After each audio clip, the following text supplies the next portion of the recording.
ngo ntago ngo amavuta akora ngo udatanze igitambo amavuta ntakakora amavuta yawe koko aho yakuye baguhaye kondisiyo zuko atazigera akora nta gitambo ariko ya Yesu niwe buye rizima ryanzwe n'abubatsi ariko ku Mana ryaratoranijwe rihinduka irikomeza ifuruka mu bakwe uturebe abitaho agira ngo ari icyo bamuha abitaho zingo bagiye kumuha ibikoroto ibiceri n'inote nk'uko ari byo yamenyereye yego hanyuma Petero aramubwira ati ifeza n'izahabu ntabyo mfite ahubwo icyo mfite ndakiguha mu izina rya Yesu Kristo w'i Nazareti haguruka ugende utararengaho yego wowe n'icyo uri gutanga muri iyi minsi tujye kugana icyo bita ibitangaza bya Yesu biracyahari yego vuga ngo biracyahari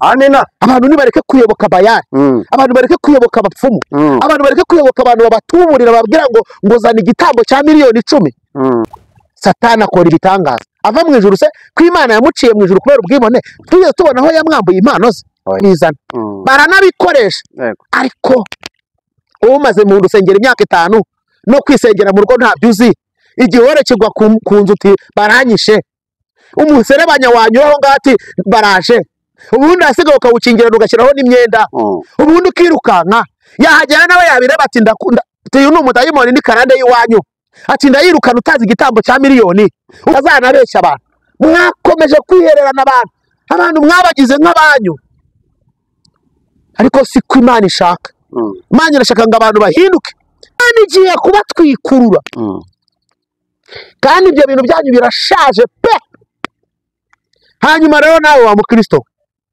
iyi ni imbuzi y'ijuru hindukira va ku giti dore Yesu yego igihe wahereye ubu urabona yuko uri kurya ibintu bipfuye uri kubona kuri kurya imboga ziroze ubu urabona ko iyo nyigisho yawe itazakugeza mu ijuru niba ibintu urimo bimeze nk'ikimina mwirirwa mu bintu ngo gusa ngo iwacu ngo turasenga ngo turanakundana ngo n'umuntu wese ngo tumukora blood shower muhora mu ifi shower muhora muri blood shower mu kirenge shower muhora muri anniversaire ngo muri mu mwuka hanze hasa niba bikora indakubwiye yuko ibyo bintu ngo ndi muri shower k'ibirori gusa ngo batubwiye ngo umunsi tuze twambaye imituku ngo turi abasirimu yaba n'umwuka mwari musirimu ntibanatangize ni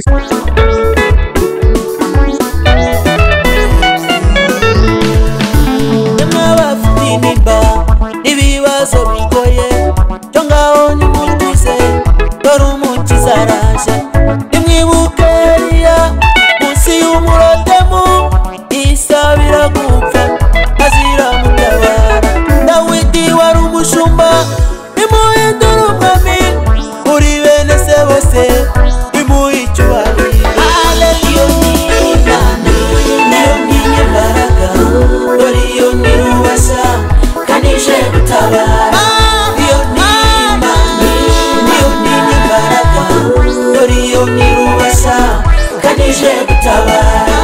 Hanyuma imbere ya kamera mbafite intumwa y'Imana reka mvuga ngo ni pastori turakwakiriye pastor.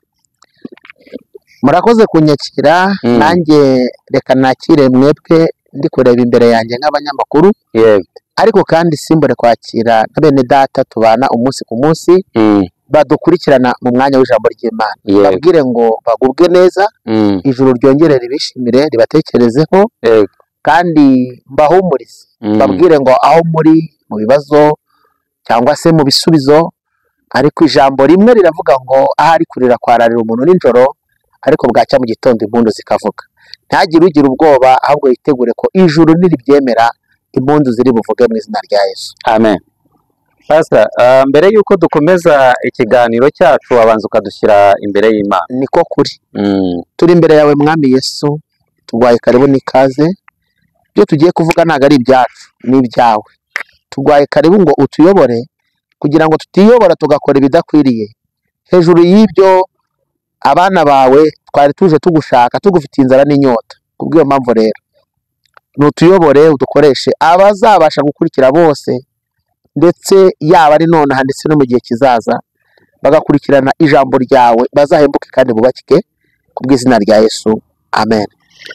hanyuma buriya kuganira na pasiteri ntabwo biba byoroshye, hanyuma turi mu mwanya mwiza wo kumva icyo umwuka abwira amatorero, ariyo mpamvu nanjye nguhaye umwanya ndakwakiriye utegezeho icyo umwuka abwira amatorero. Ni karibu. Murakoze cyane. Kuganira na pasiteri ahubwo nibyo byoroshye. None se waganira n'umushumba bigakomera gute? Reka ni ukwigengesera nyamuneka. Reka dusabe badusomera ijambo ry'Imana kubera ko riraturuta.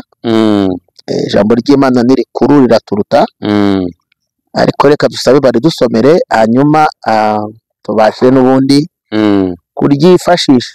Yego. Baradusomera rero ijambo ry'Imana riboneka mu Byakozwe n'Intumwa. Ku Byakozwe n'Intumwa ibice byaho 3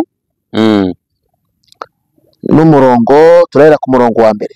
Hanyuma Ibyakozwe n'Intumwa yego ibice byaho 3 guhera ku murongo wa mbere. Ariko ugende gake gake, kugira ngo tugendane neza mu ijambo ry'Imana. Yego. Nabo turi kumwe babashe kumenya neza intego dufite. Igitabo cy'Ibyakozwe n'Intumwa ibice byaho 3 umurongo waho wa mbere ugere hepfo gatoya. Reka dusome mu izina rya Yesu Kristo. Ibyakozwe n'Intumwa yego wa mbere ibice 3. Ibyakozwe n'Intumwa ibice 3 umurongo wa mbere. Yego. Nuko Petero na Yohana bazamuka bajya mu rusengero. Mu gihe cyo gusenga aricyo saa 9. Mu gihe cyo gusenga aricyo saa 9.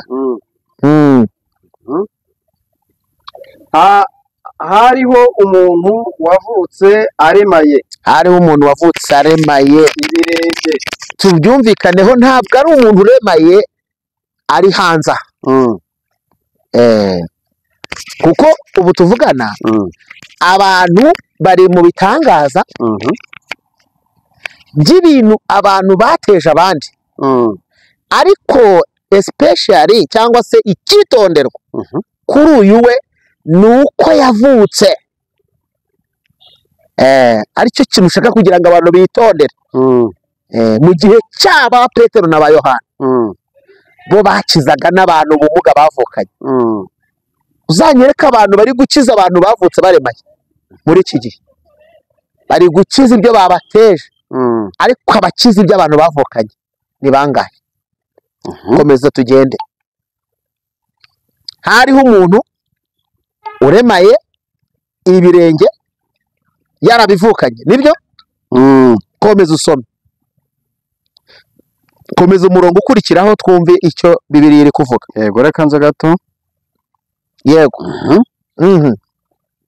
Abonye Petero na Yohana bagiye kwinjira mu rusengero, arasaba ngo bamuhe. Petero na Yohana buretse we uwo murongo bukumaneho gato. Icyambere ntabwo bari abambere yasabye, hari abandi yasabye. Yego. Ariko kuko yamenyereye gusaba, abonye Petero na Yohana nabo batambutse, ati namwe muramaye. Hanyuma bigenda bite? Imana ishimwe ko uyu mwanya tugiye kuganira ijambo ry'Imana. Imana ishimwe ko iri jambo ry'Imana tugiye kuriganira n'abantu bagomba kumva icyo ribabwira. Yego. Hanyuma abonye Petero na Yohana bagiye kwinjira mu rusengero, arabasaba ngo bamuhe. Petero na Yohana baramutumbira. Petero aramubwira ati twari umuntu, hari ababuze umwuka wera, ntagira ibyina hatanga, ariko n'umwuka wera we yaravuze ati uturebe, ntabwo ifeza n'izahabu byo ntubidushakiremo. Kandi bari bambaye amakote meza rwose. Abakozi b'Imana dukunda kwambara amakote. Yego. Hari igihe aba nta kintu kirimo, ariko iyaba nta cyari kiri mu ikote, ariko hari ikindi kirimo. Se urukunyumva? Ndakumva cyane. Iyaba nta cyari kiri mu ikote, iyo aba nta kiri mu ikote ariko mu mutima kirimo ntacyo byari bitwaye. Yego. Mu izina rya Yesu Kristo haguruka. Uwo mwanya rero. Yego. Komerezaho. Maze amufata ukuboko. Kw'iburyo. Aramuhagurutsa. Kw'iburyo bisobanuye gukiranuka kw'Imana. Haleluya. Nta muhanuzi ukorera mu buretse ku kuboko kw'iburyo. Muhanuzi wese udakorera mu gukiranuka kw'Imana.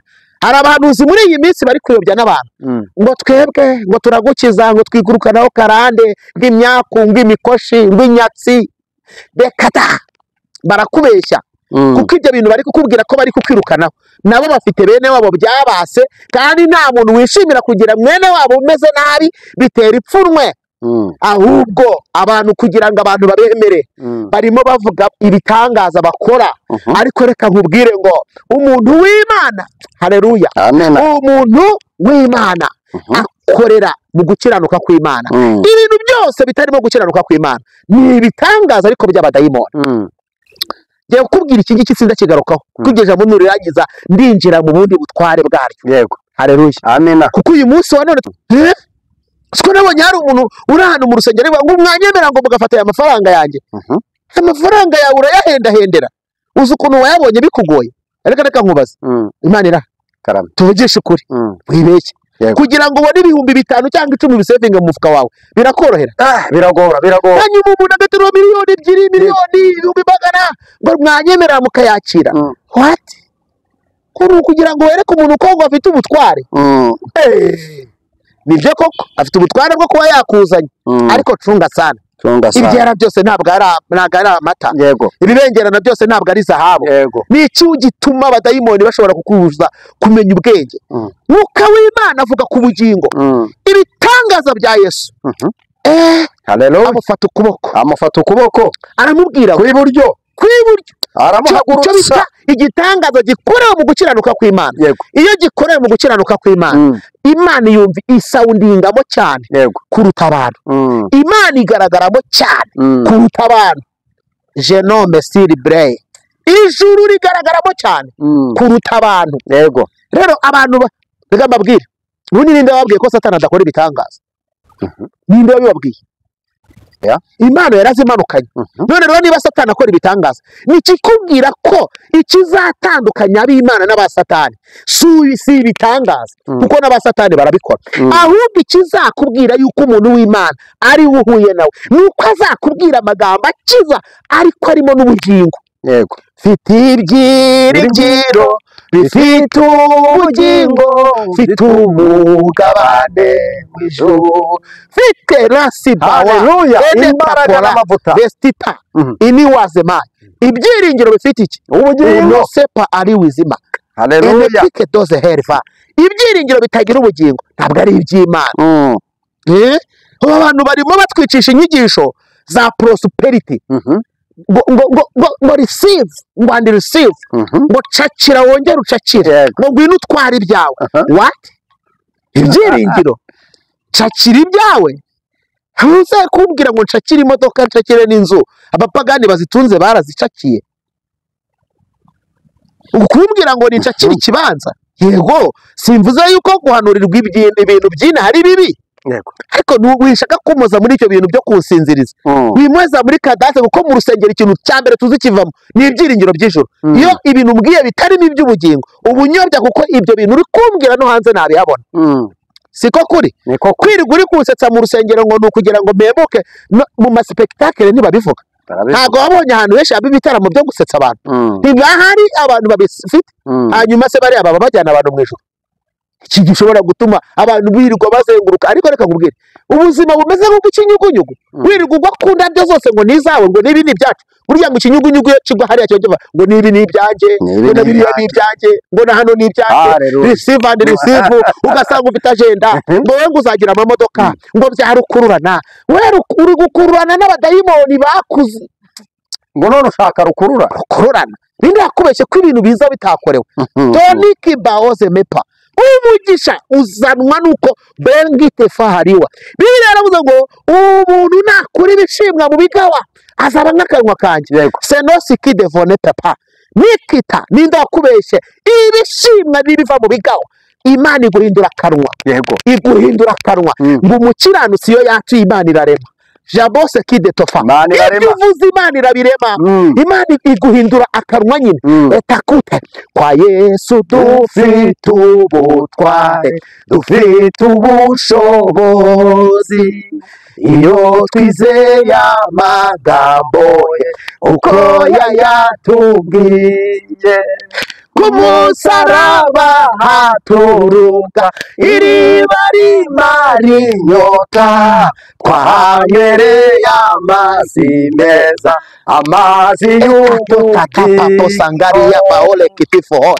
ku musaraba haleluya yo hava ubutware ubutware buguhesha amahirwe mbabarira uragize iryo jambo nukuri reka ntabwo turatinda turasengera abantu turashaka kubwira abantu ko Yesu agikora ibitangaza imbaraga za Yesu ziracyahari Yesu aracyabohora abohora n'ababivukanye sha yego n'ababivukanye ureka abantu ngo baguteje ibintu ngo ndabyirukana ko ntarabona arambura uturenge twavutse afite ikibazo ibyo ni ikikubwira ngo ibitangaza byabo bifite aho bigarukira ariko Yesu yaravuze ngo nimugira kwizera muzimura n'imisozi ishinguka itabwe mu nyanja ni ijambo risobanuye ngo kwizera kwawe kwaguhesha no gukora ibyo Yesu yavuze uzakora yadusigiye inanga reka dufite task twebwe dufite misiyo yego aha soza iryo jambo uwo mwanya ibirenge bye n'ubugombambari birakomera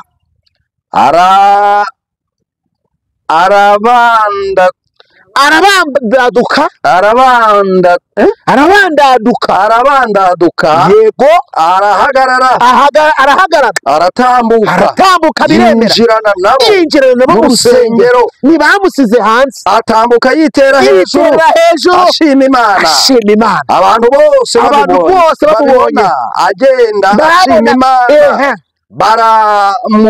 baramumenya ko ari we wajyaga yicara ku irembo ry'urusengero wicaraga ku irembo ry'urusengero ryitwa ryiza asabiriza ngo bamuhe abantu barembeye mu nsengero zitwa nziza barumirwa abantu barembeye kuri za ritari uza abantu barembeye ku dututi uza abakobwa baheze ku ishiga bari mu nsengero uza abasore n'abakobwa uza abantu bari gusambanyira mu nsengero wowe urusengero rwitwa rwiza ariko rutavugirwamo iby'ubugingo impamvu ibyaha bigwira mu rusengero ni uko abantu bagwije guhamagaramo ibyinaha ngaha ibyinaha reka nkubwire ibi mvuga birazwi abantu bajya banemera ko tuvuga turi ku ijambo rivuga ngo ibitangaza bya Yesu biracyahari yego 2013 ndumva ari 2013 nibwo twari tutangiye gukora umurimo w'Imana mu buryo bugaragara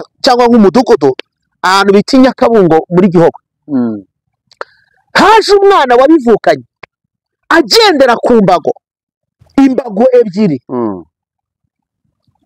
ariko kigera mu iteraniro numva umwuka wera njeho ngendera muri iki cyanditswe ndavuga ngo niba Petero na Yohana baruzuye umwuka wera bagahagurutsa ikirema ku irembo ryitwaga ryiza muri iki gihe twe tuvuga ngo wamugaye ufite ubumuga ariko Bibiliya yavuze ngo ni ikirema ntihagire ubimpora bibiri muri Bibiliya noneho numva kwizera kwanjye kuratubutse numva kuragutse numva ndebye cyane ku mbaraga ziri mu maraso ya Yesu numva nibutse ko Petero na Yohana batakiri inaha ariko ngewe mpari ndangije ndavuga ngo uyu muntu agomba gukira ndizera nta kintu yari yampaye nta nubwo ari njye wari wamuraritse we yiyumvishemo kuza mu rusengero nanjye Yesu anyumvisha kwizera kukiza ndamuhamagara abari bahari barabyibuka muhamagaye araza ndamubwira ngo tugiye gusenga ndasenga ijwi rambwira ngo izo mbago nazirekure ndamubwira ni rekura izo mbago arekura imwinda aratinya ariko imwe abasha kugira gute kuyirekura yarabivukanye ntabwo ari imodoka yamugonze ntabwo ari impanuka yagize ntabwo ari ibirozi bamuroze yaragize gute yarabivukanye hanyuma rero naramusengeye tuzengurukana mu rusengero ntwaye imbago imwe nawe atwaye indi ndamubwira ngo nugera kwizera niyo ngiye uyisiga arambwira ngo kwizera ndagufite mukozi w'Imana ariko ndumva kutaruzura reka nijyanire n'iyi ngiyi ndamubwira ngo kuwa kane w'igitaha uzayizane abantu bose baratangara bamwe baraza baranyongora ati niko yavutse ndababwira ni mva inyuma nanjye mera nka bimwe Pawulo yavuze ati mva inyuma Satani ndababwira ni mundeke byo ndimo ndabizi narasenze kuwa kane ndashima Imana yagarukanye yambago agenda n'amaguru ye nabugingo ubu ndumva ashobora kuba byaye kabiri n'umudamu icyo gihe yari umukobwa ubu tuvugana agenda niyo ubibonye ubona koko yigeze kugira ubumuga ariko ntajya agendera ku mbago nta nkoni yitwaza yikorera ibintu bigakunda Yesu aracyakora haleluya Yesu aracyakiza amina abantu nibareke kujya mu bapfumu abantu nibareke kujya mu bantu bavuye guhaha imbaraga muri Nigeria Yesu aracyakora kandi se ko namusengeye hari n'igihumbi na mwatsi ariko abantu ngo yo n'amabuye mazima mu binzu y'Umwuka wera kugira ngo mubashe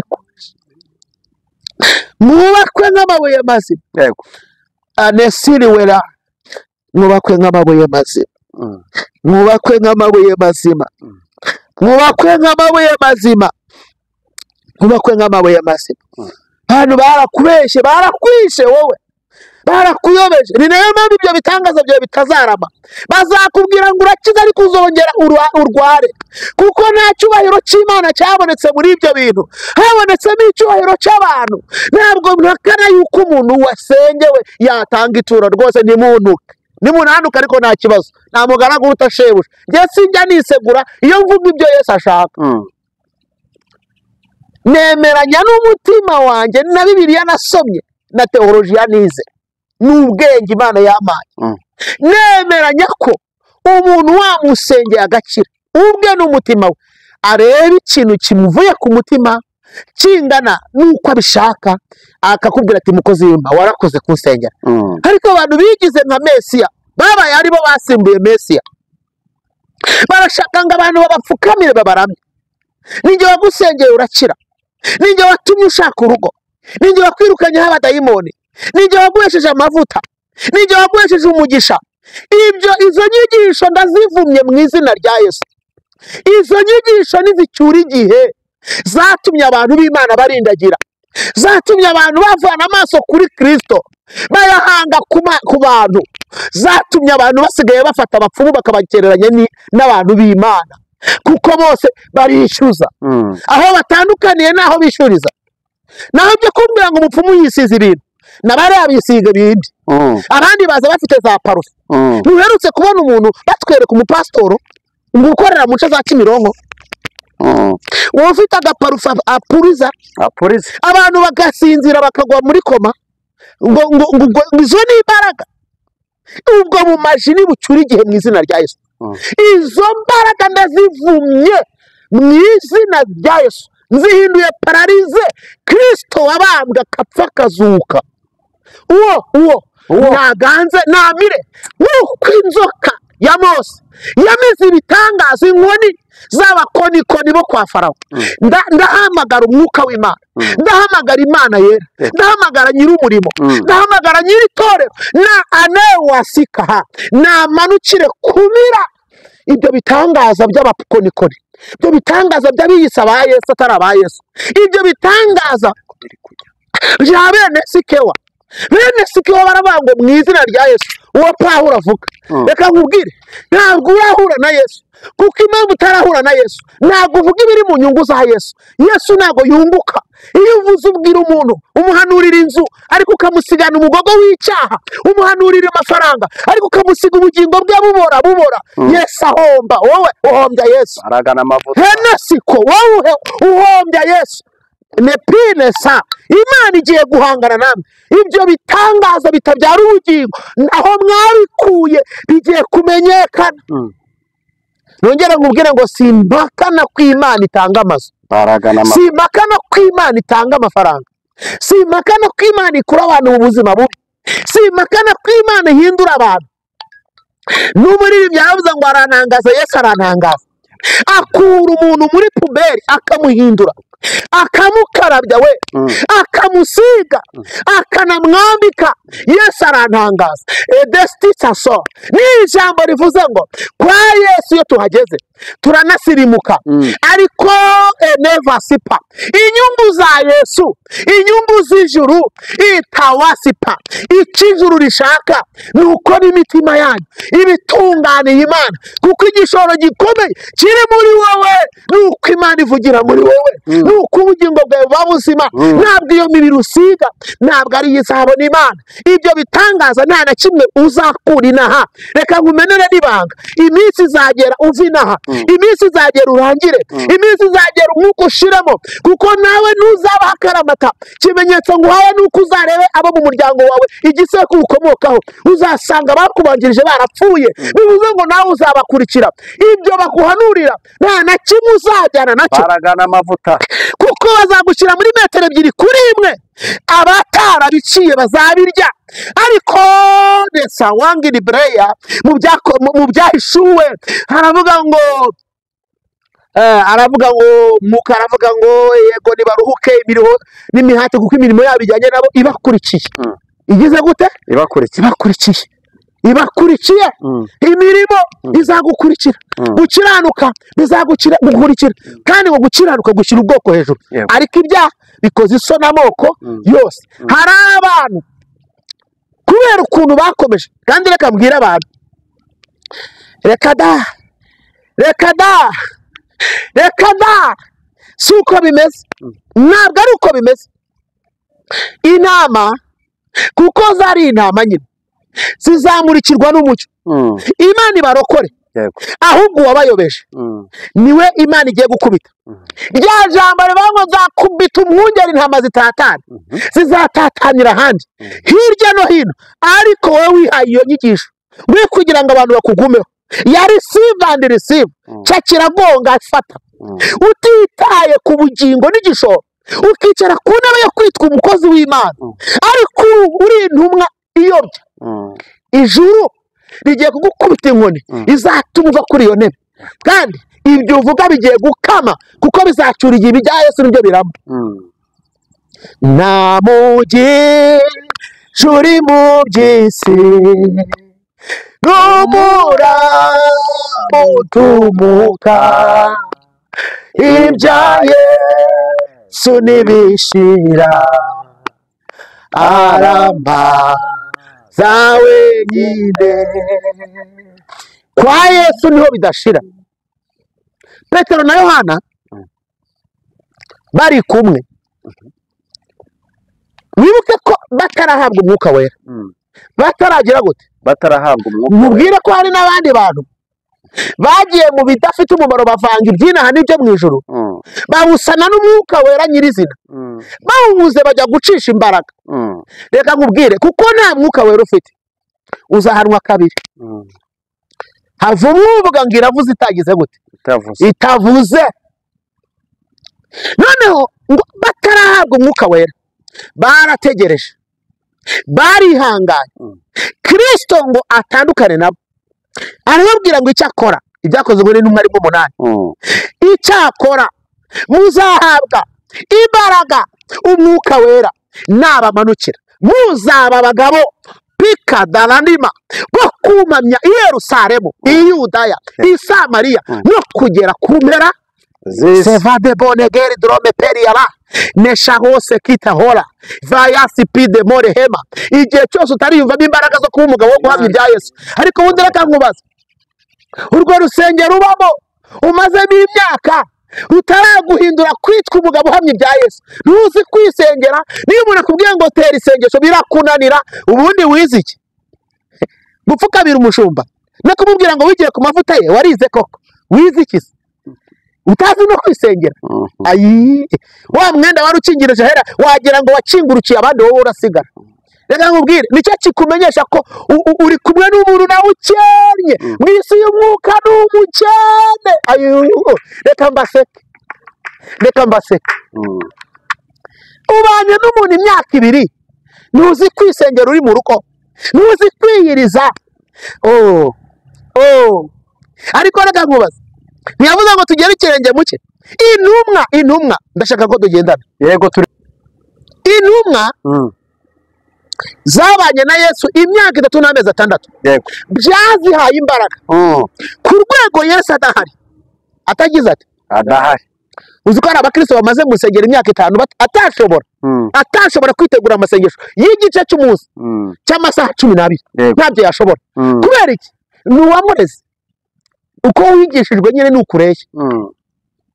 tukugire gute se? Ariko Imana igiye gukubita bene abo bungeri, hanyuma zizatataniraho abazifite uburyo bwo kuzerera bazirera. Izi ntumwa zamaze iminsi 10 ziri mu cyumba cyo hejuru, ziri zonyine, umwuka waratari hasi, ubyibuke. Ariko zari zizi gusenga kuko Yesu ari kumwe nabo, yarabatoje. Zaranamubwiye ngo twigishe kugira gute? Gusenga. Bitwigishe natwe tuzamenya uko tubwira abandi. Twigishe gusenga, arabigisha. Hanyuma barakaburagiye, urayazanye wayaguruza wagira gute? Ukabushiza aho ngaho. Reka nkubwire, ugiye kujya uyatanga n'ibyo bakubwiye ngo bikuweho, bigukurikirane kugeza igihe uzamenyera ko ibyo kwa Yesu nta kiguzi bisaba. Nta kiguzi, ntacyo bisaba. Desifo reba rekota ni pasinima refasema NYT break destikato babana na Yesu. Ngo barangije aba bahungu ku munsi wa 10 bahabwa umwuka wera, ngo bari kwinjira mu rusengero bagenda bambaye neza. ngo uwo muntu yari yaraheze aho ngaho, mwibutse ko yari yarahuye n'abantu benshi, yari yarahuye n'abamuha amafaranga, ariko yarabuze abamuha ubuzima. Yego, ni ijambo rivuze ngo igitangaza giturutse kwa Yesu ntabwo ari ikiguha amafaranga, ahubwo kiguha n'ubuzima. Seriwe zikata, ntabwo Yesu aha abantu amafi gusa, abigisha no kuyaroba. Etekete tatsafa debrene taderea refosa graide fa Yesu mekuwa saki adiba. Abantu bose babaye mu mujyo we nevoke behe defo, iyo batindanye nawe bahabwa imbaraga zo gukora iyo mirimo n'ibitangaza, kandi bikagumaho. Ntabwo ari iby'umwanya muto, kizakubwira ko ibintu byaba ari iby'umwanya muto, bahitinga akanya gato, mu minsi mike ukabona bazimye. Ntabwo ari izavuye ku Mana, izo kwa Yesu nizihinduka. Yesu Kristo ko yararejo nudididididelaha nunono sabao de babota rivaza bakikita nunutata n'uyu munsi ni nakwazaho riteka byose. Hanyuma ibyo ni biki? Ibyo bindi biva esti kalandima Yesu Kristo abaho umwuka wera. Yego, ngo binjiye rero baramubwira ngo ifeza n'izahabu byo ntibifite, ariko hari ikindi dufite. Yego, turakiguha mu izina rya Yesu. Amen. ngo bamukozeho gusa, ngo yumva ibintu, yumva amasinga yari yaramufashe. Mbonera kubwira abantu ngo karandi baho, ariko iranarangira. Abajya bakurikirana MOSI TV muzajye mwandike karandi, muzabibona. Imana yari impaye 2009 irambwira ngo abantu bakabije kwibisha abantu ijambo karandi babiba. Umwe akakubwira ngo ni karande y'iwanyu, wajya n'ahandi ngo ni karande. Iyo karande basengeye ntirangire, watangiye ibitambo 100 ntibirangire, ubundi urumva utazayipfana. Niba rero bitaragiye yireka ngo uzagumana nayo. Ariko niba wemera ko tuvuga ukuri kw'ijambo ry'Imana, irarangira, irashira, ukaba amahoro, ugahinduka mushya, n'amateka agahinduka, n'abagukomotseho bagatandukana nayo, kubera ko Yesu yakijije aranabigaragaza. Aha, Imana ishimwe. Amen. None si ibindi nibiki? Izo nyigisho zagutwaye umwanya, ibyo bintu bakubwiye ni ibihendo by'abadayimoni, kugira ngo gusaba bagutwaze igitugu n'inkoni y'icyuma. Ariko kwa Yesu dufite ubutware, dufite n'ubushobozi. Imana ishimwe. Amen. Imana ishimwe. Amen. Nigeze mpamagara bavuga butumwa baciriritse mu kwizera, baraza ngewe banzaniye umurwayi kwa muganga, bavuze bati taho utegereze. Uwo ndamwemye, Yesu kwa muganga niho ngira hambere. Jya kwa muganga niba ari umutwe baguvura umutwe, ahubwo umutwe kwa muganga batavura ni ukeneye amasengesho. Amaguru ugenda kwa muganga baguha imiti, ushobora gusanga ari imitsi. Ahubwo amaguru kwa muganga batavura niyo akeneye amasengesho. Niba urwaye mu nda, jya kwa muganga bakunyuza mu byuma bishoboka bipima inyama zo mu nda ejo indwara itazanakura. Hanyuma indwara kwa muganga baruze idafite umuti niyo masengesho akiza, kuko Yesu akiza ni super power cyangwa se super puissance, niwe munyembaraga. Yego afite puissance iri hejuru y'abaganga, niwe muganga w'abaganga. Ariko none banzanira umwana kwa muganga bati yarwaye ibintu twarabibonaga, babuze uko babyopera, operation yarananiranye, afite ibibyimba guhera hano kugeza mu gifu mu muhogo hano. Ngewe umwuka akambwira ngo ndibwigaragaze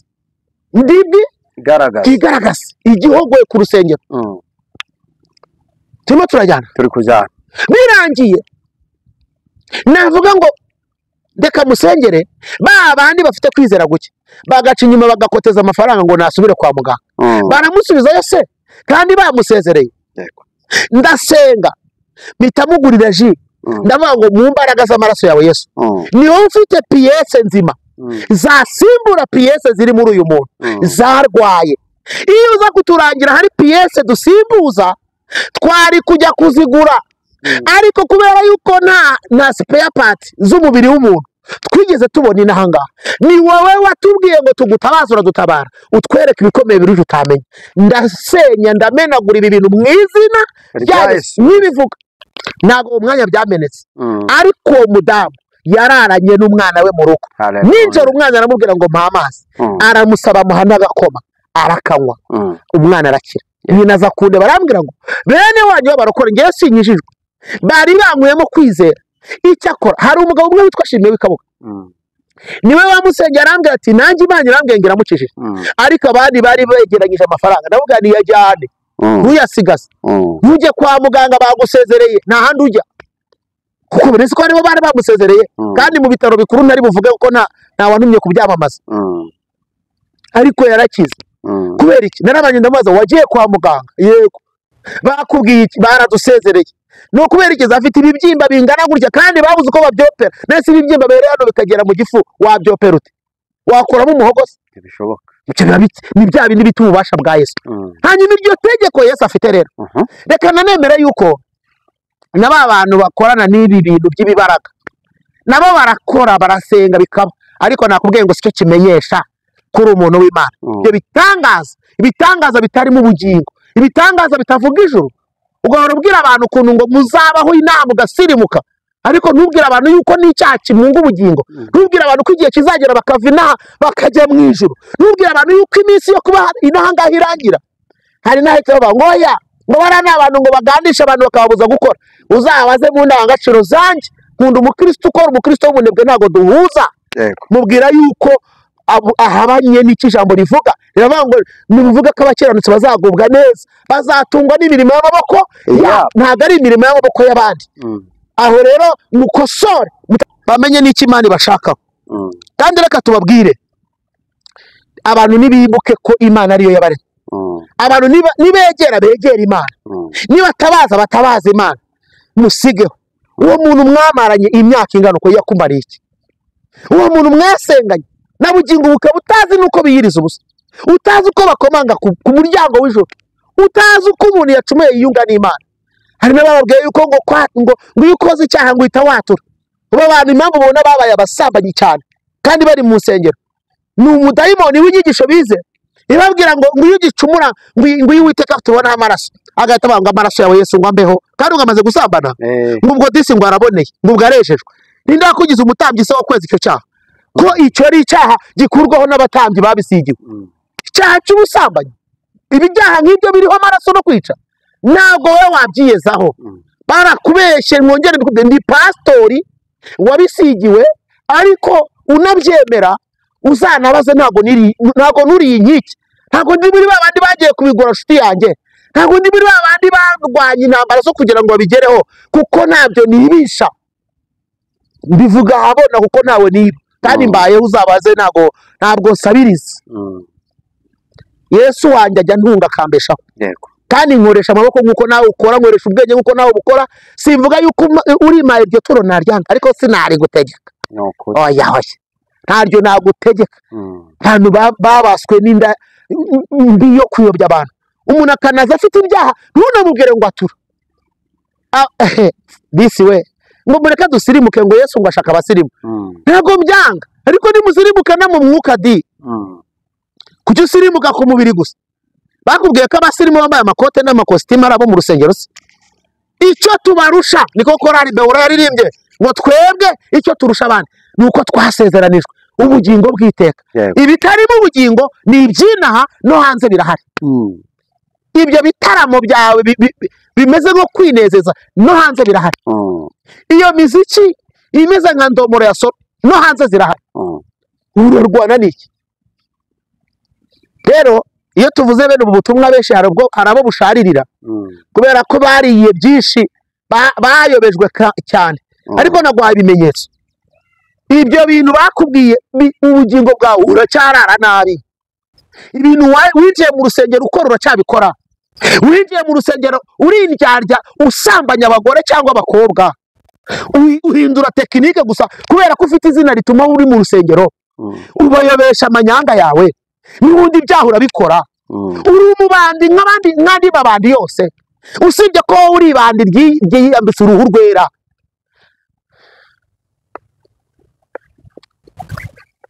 reka nkubwire kandi isengesho nta na mwami Yesu ngo mujye museka ngo mujye ku mazi murya ifi iyo ni inyigisho itangwa mu gihe runaka icyo bita inyigisho y'umuryango imibereho y'umuryango uko abantu babaho ariko muhora mwiga uko umuryango ubaho kuki mukubitana se kuki mukubitana ngo mwashatse abandi mwiki kuki mwahukana se kuki mwiruka kuki mutingo kuki ziri gusenyuka zitaramara kabiri ni anose beheva nuko ibyo bakugaburiye ntago bifasha ntago birambye ni isosi gusa ntago baguhaye umutsima utera imbaraga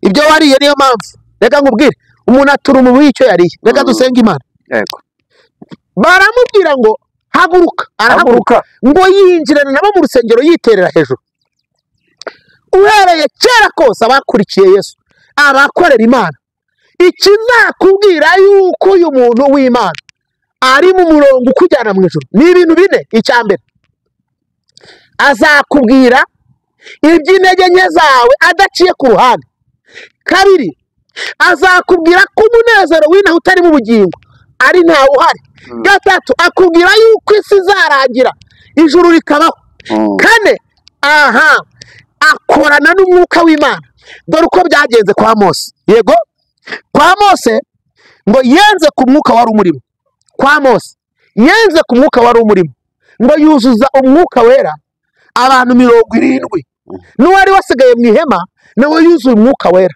bivuze iki ararera bagakura naho wowe nukura ibyaha wazanye uracyabikora ingeso wazanye uracyazikora uratukana ukanatukanira no kuri kamera no mu rusengero warangiza ngo waburagaga ninda kubwiye ko ijuru ry'Imana ribamo burake ibyo byose babyita mechanisme de défense uriyorohereza ariko urarembye urindushye reka rero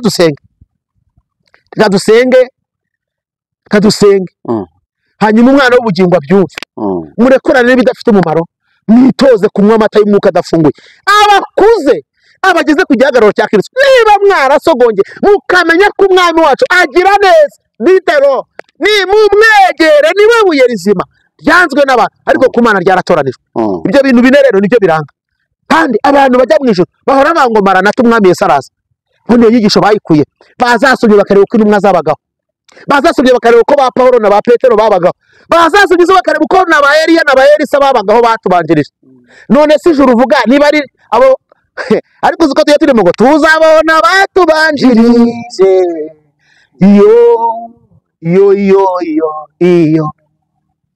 abakubanjirije niba udakora nkabo ntugende nkabo ntubwirize nkabo ntiwihangane nkabo ntutange umurongo nkabo ntusanga ubwenge nkabo ntabwo urabona abantu Imana ntabwo urabona abantu bari kubwiriza muri iyi minsi ayiwe akabwiriza ngo dufite imbaraga ngo ntabwo twivuna ngo sohoka hari n'uwo nabonye avuga ngo umudayimoni ngo uri mu muntu ngo akeneye amafaranga ngo 30,000 ni ukuri akusanya inota zimuhaye umudayimoni aragenda agaburira abadayimoni njyayo sinayaguha ayo umuntu urimo abadayimoni ubwo nkaha amafaranga abadayimoni ubwo nyine abayatanze namwe mu byumve aho mwayatanze reka mbabwire barya ngo muzakira inyazi ahubwo nitarazizaza barya ngo yewe sawa manira kadusoze kadusenge umuntu wese akuremo